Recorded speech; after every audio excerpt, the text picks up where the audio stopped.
Vozes do Marketing, hoje com um convidado muitíssimo especial, Wellington Rodrigues. É vice-presidente de vendas da área de soluções de identidade e biometria da Thales para a América Latina. Wellington, muito obrigado pela presença. Obrigado a você, Pedro. Prazer estar aqui com você. Prazer é todo nosso. Wellington, Vozes do Marketing faz parte do Encontro Futuro, que tem apoio da Prime, que é o braço da ONU de universidades, do Pacto Global, da ESPM, das Eurocâmaras, que são as câmaras europeias no Brasil, da Pricewaterhouse, do Conselho Regional de Administração, e da Berge. Wellington, conta um pouquinho o que faz a Thales e que área é essa, soluções de identidade e biometria? Legal, Pedro. Novamente, obrigado por me receber aqui hoje. É um prazer estar com vocês. Bom, a Thales é uma multinacional de origem francesa, presente em mais de 70 países ao redor do mundo, né? Cerca de 80 mil pessoas, parte do grupo. Uma presença aqui na América Latina já há 60 anos e no Brasil há 58 anos. Né? Então tem uma presença muito consolidada aqui na região e no país.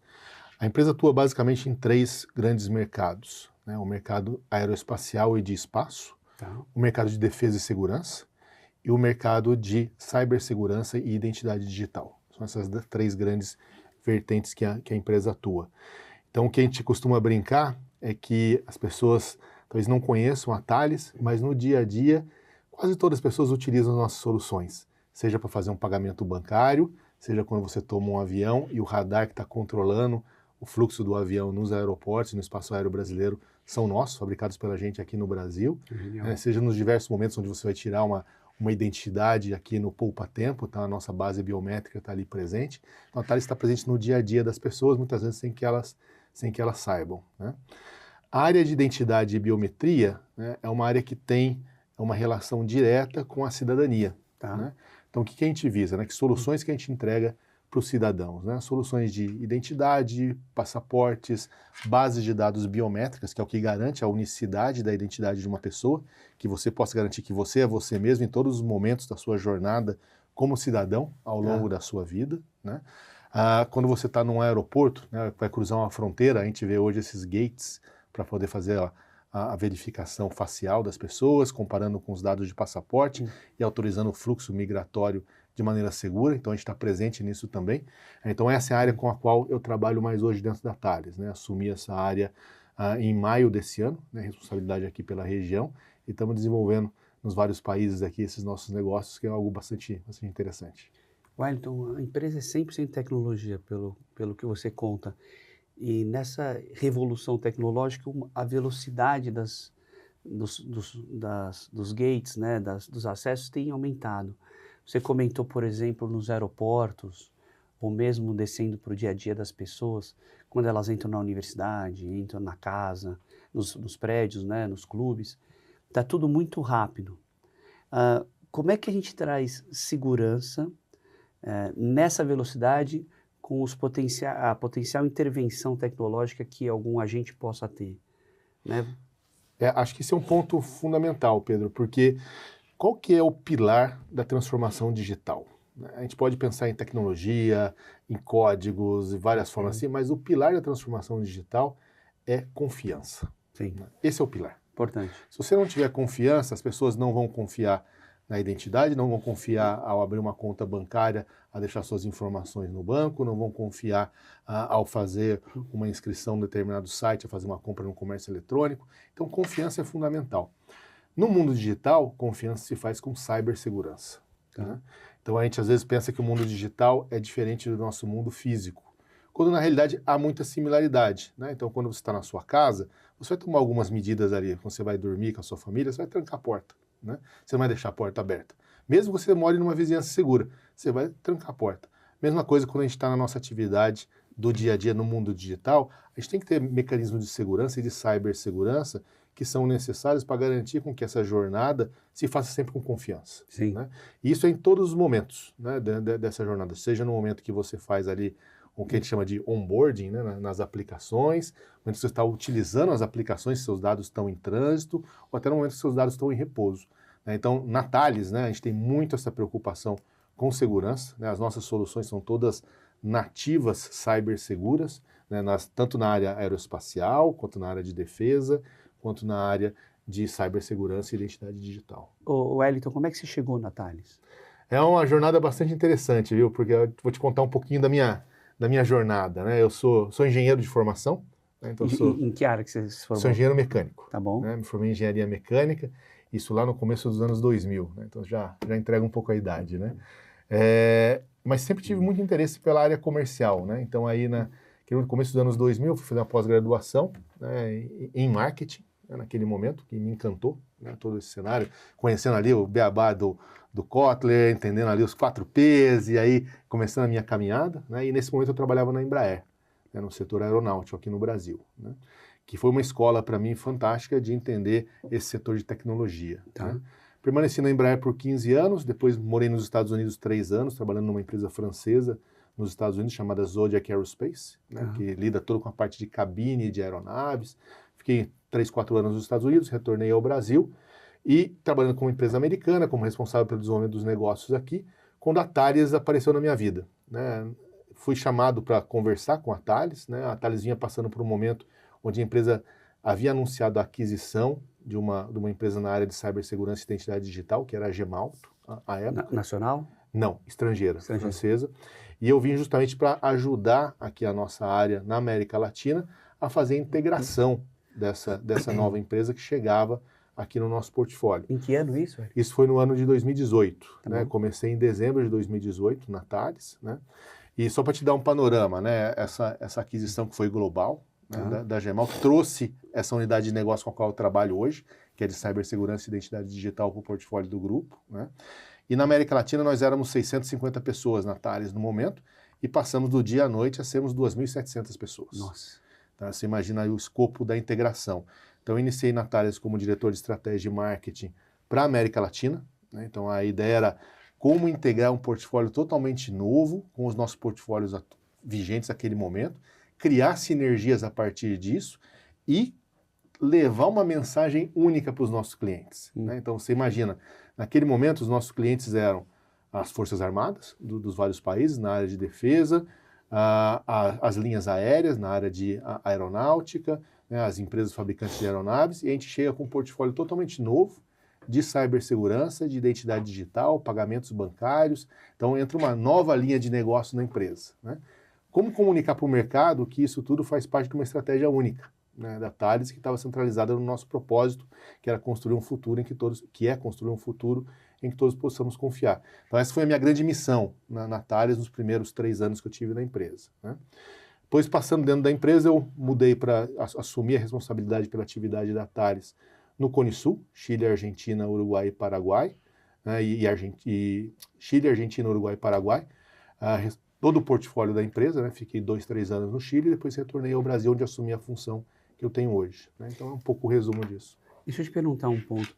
Quando você conta que a empresa, a Thales, adquiriu uma empresa que já era global no Brasil e vocês atuavam em diferentes países na América Latina, como você faz para integrar rápido as culturas, né, da empresa adquirida para a empresa atual, nessa velocidade de expansão de número de funcionários, né, número de colaboradores, atuando em diferentes países? Qual que foi o teu maior desafio ali para fazer com que o negócio acelerasse, mas que seguisse, né, os protocolos, a dinâmica do grupo? Acho que essa pergunta é muito, muito boa, Pedro, porque para a gente foi um grande desafio pensar como, primeiro, trazer as pessoas que vinham dessa nova empresa, né, e fazer com que eles sentissem que são Thales a partir do dia 1 da integração. Né? Então a gente teve todo um momento aí de workshops, de discussões com os líderes que vinham dessa empresa anterior, com as equipes. Então houve uma grande mobilização que nós coordenamos com a nossa liderança aqui também, de transmitir a mensagem. Né? Houve um ponto que a gente falou muito à época, era don't rock the boat. Né? Ou seja, a integração tem que ser suave, né? Respeitando os processos e fazendo as adaptações, digamos, incrementais ao longo do tempo. Né? Então, uma coisa que a gente não acredita muito, e eu particularmente não acredito muito, são nessas grandes transformações do dia para a noite, né, que elas vão se sustentar ao longo do tempo. Eu acho muito melhor que nós façamos pequenas transformações graduais e sustentáveis ao longo do tempo. Foi isso que a gente promoveu. Né? Então, a gente foi muito feliz porque havia muita complementariedade de mercados e de portfólios. Então, isso ajudou muito a gerar sinergias, né? Então, te dou um exemplo, né? A gente tinha algumas aplicações em defesa e que a gente passou, desde o momento da integração, a já poder levar aos nossos clientes que já consumiam as nossas soluções de radares e outras soluções em defesa. Mais serviços, soluções de cibersegurança, soluções de identidade, soluções de biometria. Então, eles viram isso como uma expansão de portfólio, usando a confiança que eles já tinham na Thales, com esse novo portfólio que estava disponível ali. Então, as equipes se sentiram muito confortáveis com isso. Agora, pensando um pouco em visão de futuro, acho que talvez a área mais impactada, com certeza, é a área tecnológica, porque é ela que puxa essa aceleração, mas a segurança, acho que em todos os grandes setores é a preocupação, né? Setor financeiro, sim, setor de saúde. Como é que você enxerga oportunidades futuras e como é que você enxerga desafios, por exemplo, com a questão da computação quântica que pode quebrar barreiras criptográficas? Como é que você está vendo os próximos anos? Muito legal que você traz esse tema da computação quântica, né? Porque é uma área que nós estamos investindo muito, né? Inclusive, a gente anunciou, acho que há 2 semanas atrás, o primeiro mecanismo de identidade resistente a ataques quânticos, né, na Europa, né? Então, isso foi algo que a gente publicou globalmente, né? É possível? É possível e a gente está preparado para isso, né? E é uma preocupação que a gente vê crescente nos países hoje, ou seja, a computação quântica cada vez mais se tornando uma realidade, porque o que vai acontecer com isso? Os ataques sempre existiram, sempre existem e sempre existirão, né? Isso a gente sabe que vai acontecer. O que a computação quântica habilita é a frequência, a velocidade e a capacidade dos ataques, né? Então, você precisa ter formas diferentes de reagir a isso. Então, você vai usar outras tecnologias para poder estar habilitado e se proteger, né? E aí volta ao meu ponto inicial, né? O que é a identidade, né? A identidade é um patrimônio, né? Que a pessoa tem, né? Então, ela tem que se proteger contra o roubo de identidade e aí todos esses mecanismos de tecnologias novas que surgem abrem novas avenidas, mas também trazem riscos e ameaças, né? O desafio para a gente é como garantir que esses riscos e ameaças são mitigados para a gente usufruir das grandes tecnologias. Então, o que eu vejo como oportunidade, né? Eu vejo que o profissional do marketing, principalmente, né? E aí falando aí com a sua audiência aqui, que o pessoal está de olho nas tendências e nas inovações, ele tem que sempre olhar o que vem de novo tecnologicamente, mas nunca perder de vista a jornada do usuário daquela tecnologia. Sim, claro. O que é importante para o usuário, né? E é uma coisa que eu brinco com o pessoal lá do nosso time, uma tentação grande de a gente cair no canto da sereia da tecnologia, né? E achar que a tecnologia por si só vai resolver todos os nossos problemas, dilemas e as necessidades dos nossos clientes. Isso não é fato, né? A tecnologia é um habilitador para atender necessidades e resolver problemas reais da vida das pessoas, né? Então, esse para mim é uma grande oportunidade que o profissional do marketing tem hoje, porque ele está numa posição, acho que única, né? Entre os desenvolvedores de tecnologia, as pessoas que fazem código, entre os executivos que tomam as decisões mais de estratégia de negócio, o consumidor, ele está ali vendo tudo isso e consegue interlaçar todas essas informações e empacotar algo que tem valor para a sociedade. Então, ele está bem posicionado nesse ponto. Agora, me diz um ponto, Wellington. Você trouxe essa novidade da computação quântica na Europa. Quando a gente fala de novas tecnologias, elas vêm rápido para o Brasil? A gente tem acesso, porque o que a gente tem percebido nesse retrocesso da globalização é que alguns ferramentais têm virado estratégicos, né? Chips, terras raras, algumas tecnologias de ponta, e na área da segurança é uma área sempre estratégica, que envolve segurança nacional. O Brasil tem tido acesso a essas tecnologias de ponta? A gente tem como está rivalizando com grandes blocos? Acho que o Brasil, o país tem avançado, né, de maneira bastante positiva na agenda de várias tecnologias, quando a gente fala de inteligência artificial, quando a gente fala de segurança cibernética, né, quando a gente fala de computação quântica também.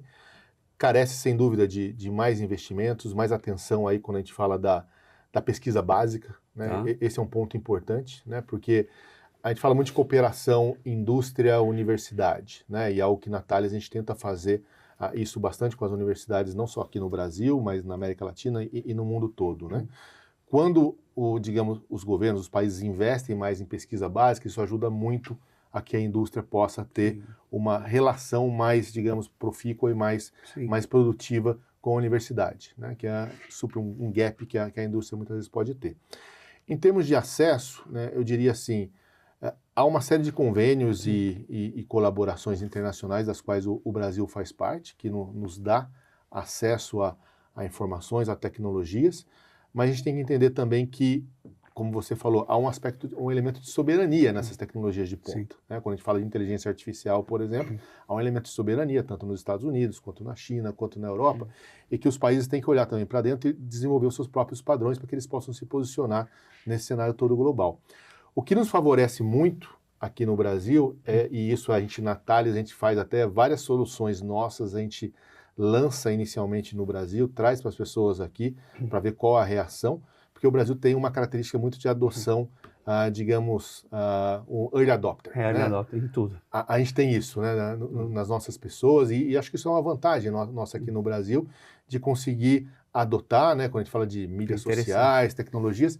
Então, vou te dar um exemplo aqui, pagamentos bancários, né, é uma área onde a gente lançou há alguns meses um cartão de crédito, pagamento por voz, para pessoas que têm deficiência visual e possam realizar seus pagamentos de maneira segura, né? Isso aqui no Brasil foi um dos primeiros mercados que a gente passou a ter grande adoção, né? Porque as pessoas estão abertas a essas novas tecnologias. É curioso, é verdade. Então isso ajuda muito, né? E isso põe o Brasil numa posição também de destaque nessas discussões internacionais. Você acha que nessa linha, só para a gente refletir um pouco sobre isso, talvez porque o nosso setor financeiro é tão evoluído e a gente tem um baixo índice de fraude, pelo menos não algo que o brasileiro está mais aberto a esses tipos de teste, porque a gente tem pouco medo, né? Eu vejo agora, tem pagamento via WhatsApp, Sim. Né? Ou seja, o Pix funcionou de uma forma incrível, no Brasil virou um case mundial. Você vê alguma razão do brasileiro ser tão early adopter em áreas financeiras que são risco? Eu acho que existe uma característica cultural, né, de ter uma maior, digamos, propensão ao risco, né, e controlar isso, obviamente, mas tem uma maior propensão ao risco do brasileiro. Acho que a gente tem essa vontade aí do novo, né, de conhecer as coisas novas. Então, isso é bom, né? Acho que o nosso sistema financeiro, sem dúvida, tem um papel fundamental nisso, as tecnologias todas que o sistema entrega para os cidadãos. Super evoluído no mundo. Super evoluído quando a gente compara com outros países, né? Mas não é só no sistema financeiro, né? Então, se eu te disser, Pedro, que a maior base biométrica da América Latina está aqui no Brasil, né? É no estado de São Paulo, né? É uma base biométrica que a Thales tem em parceria com o IRGD, que garante a segurança dos cidadãos aqui na hora de emitir sua identidade, na hora de fazer as investigações criminais. Então, a gente tem, digamos, essas ilhas de excelência em vários pontos, né? Então, acho que quando a gente comunica essas ilhas de excelência com as pessoas, elas passam também a se sentir mais à vontade em usar essas tecnologias e seguir adiante com isso, né? Verdade, é muito mais sistêmico. Wellington, deixa eu te perguntar um ponto agora de visão de futuro de longo prazo. Para onde você acha que o Brasil está indo, o setor de vocês está indo, e o que a gente pode esperar de novas tecnologias que estão ali no horizonte? Claro, inteligência artificial, agentes, mas aplicado ao setor de vocês. Bom, quando a gente olha a nossa presença aqui no Brasil, né, como eu mencionei para você, a gente já está há 58 anos presente no Brasil, né?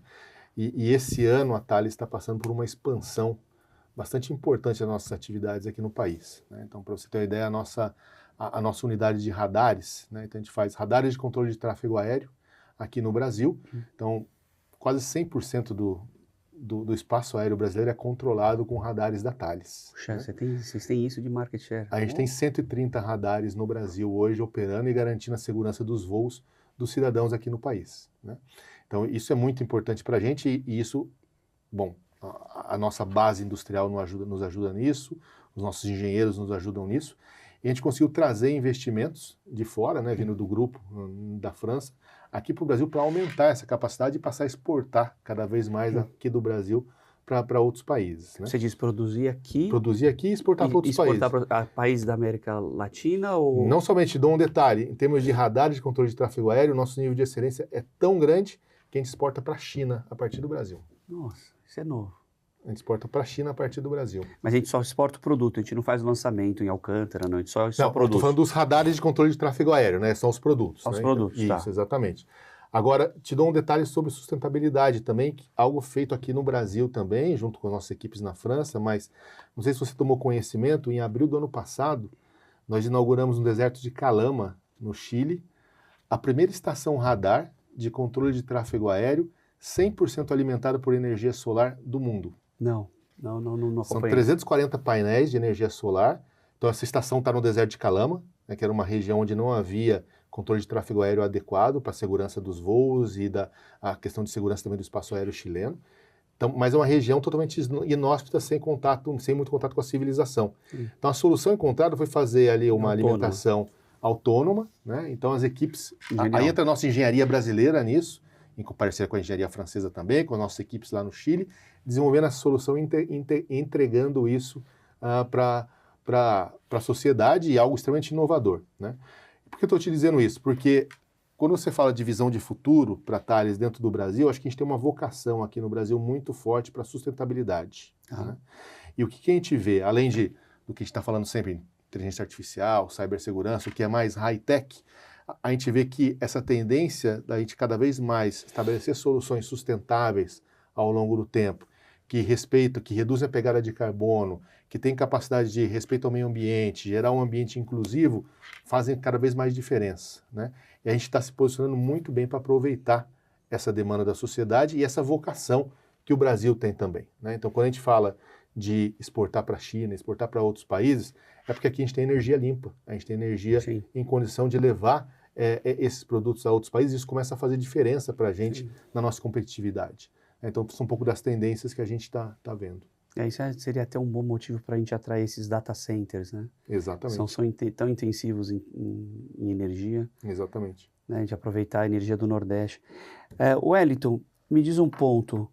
Se você fez engenharia, mas se você tivesse hoje na graduação, com tanta coisa acontecendo, essa ameaça tecnológica da substituição da inteligência, né, através da inteligência artificial, agora os agentes, pelo menos para quem está ainda na graduação, que ainda vai ter o futuro inteiro para construir, o que você faria? O que você estudaria?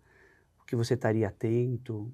Quais seriam os teus pontos de preocupação? Essa é uma pergunta muito bacana, Pedro. Obrigado por colocá-la, porque ainda que eu fiz engenharia, né, mas depois fui para a pós-graduação em marketing, meu mestrado eu fiz em economia, então fui diversificando bastante as coisas e depois dando aula, inclusive, na universidade. Então tenho uma proximidade grande com o mundo acadêmico e vejo ali um pouco do que os jovens profissionais veem aí as suas expectativas, as suas angústias, muitas vezes, de ingressar nesse mercado que é competitivo, com as novas tecnologias, tudo muito turbulento, né? O que eu diria para a nova geração, né, que vem, primeiro, venha sem medo, né? Tente identificar, mais do que identificar riscos, identificar oportunidades no que surge como novo hoje, né? E existe um aspecto muito importante, né, que pode parecer um pouco old school, mas que eu sempre digo para a turma: estude, estude, estude, né? O que eu quero dizer com isso? Quer dizer que quanto mais sólida é a sua formação, melhor você vai conseguir enxergar as oportunidades ao longo do tempo, né? Uhum. Sempre comparo um pouco isso. O jovem profissional, ele entra no mercado, é como se você entrasse num turbilhão, né, onde está tudo passando ao seu lado na velocidade da luz, né? Uhum. Então, quando tudo passa ao seu lado na velocidade da luz, o que acontece? Você não está enxergando nada. Então, você não está vendo oportunidades, você está ouvindo barulhos passando do seu lado. Isso te deixa um pouco atônito, né? Se você se prepara bem, se forma bem, começa a ter contato com as novas tecnologias de maneira sem medo, experimentando, tal, você começa a entrar próximo ou quase na velocidade da luz. Quando você está próximo ou quase na velocidade da luz, as outras coisas que estão passando ao seu lado estão o quê? Estão paradas em relação a você. Você consegue absorver, gerar Aí você consegue ver, absorver e tomar decisões, né? Então sempre procure olhar a tomada de decisão de maneira autônoma da sua carreira, sabendo que você é dono da sua carreira, do seu desenvolvimento, né? E trilhando aí as etapas que façam mais sentido dentro do que você observa de desenvolvimento. Uma outra coisa que eu gostaria de ter sabido, né, se eu estivesse me formando agora, é que não adianta muito eu ficar planejando coisas para daqui a 10 anos. Né? Então, eu estou hoje, por exemplo, nessa área como responsável na área de biometria e identidade da Thales na América Latina. Há 3 anos atrás eu não fazia ideia que isso ia acontecer comigo. Né? Então, o que é importante para o jovem profissional que está se graduando na escola é ter um norte. Né? Aquele norte está muito ancorado nos seus princípios, nos seus desejos, no seu princípio ali do que ele quer desenvolver ao longo do tempo. Mas ao longo dessa trajetória muita coisa vai flutuar. Então não gaste muita ansiedade ou dúvidas ou fazendo grandes planejamentos nisso, porque muitas vezes é energia que você não precisa despender nesses pontos. Você pode direcioná-la mais para os seus grandes elementos aí que são fundadores da sua vida, da sua carreira. Wellington, você começou como engenheiro e foi para áreas de negócio, áreas estratégicas, assumiu liderança. Essa transição de carreira, assim, isso você acha que tem que preocupar os jovens ou deixar, ou estar mais aberto? O que você enxerga? Porque eles pensam, normalmente, pelo menos os meus alunos, que vão ser encadeamentos racionais, né? É muito, muito interessante, né? Porque na realidade, como que a gente vê? A gente tem várias carreiras ao longo da nossa vida, né? Algumas a gente até desenvolve simultaneamente, né? Você pode ter uma carreira como professor na academia e um executivo simultaneamente, né? Elas não são excludentes, isso aconteceu comigo em alguns momentos da minha vida também. O que eu acho que é importante? É importante estar aberto às oportunidades. Sim, estar pronto para aproveitar. Escutar, né? Escutar muito, né? Então, muitas vezes aí, outra coisa que eu gostaria de saber também mais quando era mais jovem, é não preocupar muito em falar, me posicionar sempre tão rapidamente, mas escutar sempre muito, né? Buscar mentores. Acho que esse é um ponto-chave, né? Buscar mentores. Eu fui muito feliz ao longo da minha vida ter tido muitos bons mentores ao longo da minha trajetória em vários momentos. Faz toda a diferença. Né? Porque a gente não é um bom juiz das nossas próprias ações. Né? Então, ter um mentor com quem você confia para discutir determinados pontos, isso sempre ajuda. Então, os seus alunos, o pessoal que está terminando a sua jornada, é bom, para um pouquinho, pensa quem são as 2, 3 pessoas que para mim seriam importantes que eu tivesse como mentor. Né? E converse com eles, faça um convite. Toda a minha experiência na minha vida, ninguém nunca negou ser meu mentor. As pessoas são muito mais generosas do que a gente imagina muitas vezes. Então, isso é sempre muito bom. Ajuda os jovens na sua trajetória. E um outro aspecto, para guiar a carreira ao longo do tempo, conforme você vai amadurecendo, você vai percebendo que o impacto que você gera na sua carreira, né, ao longo do tempo, ele é muito mais em função das relações que você estabelece, de médio e longo prazo, do que necessariamente pela sua competência técnica. Né? A competência técnica você aprende, mas há uma série de outras competências de atitude, de relacionamento, que são mais difíceis de você ir formando do dia para a noite. Né? Então, estabelecer uma boa rede de relacionamentos é importantíssimo. Né? Mas o que é isso? E as pessoas às vezes confundem o que é estabelecer uma rede de relacionamentos. Não é eu ir lá no LinkedIn, fazer ali um contato e ter com a pessoa e falar uma vez com a pessoa porque eu tenho interesse numa posição. Né? Não é alimentar, participar. É muito mais sobre dar do que receber. Então sempre que você vai falar, poxa, como é que está a saúde da minha rede de relacionamentos? A pergunta não é o que eu estou recebendo dela, é o que eu estou dando para as pessoas. Você conseguir dar mais para as pessoas, acrescentar na jornada delas, naturalmente você recebe de volta e isso te ajuda a trilhar a sua carreira também ao longo do tempo. Excelentes dicas. Obrigado, Wellington. Obrigado a você. Fechou.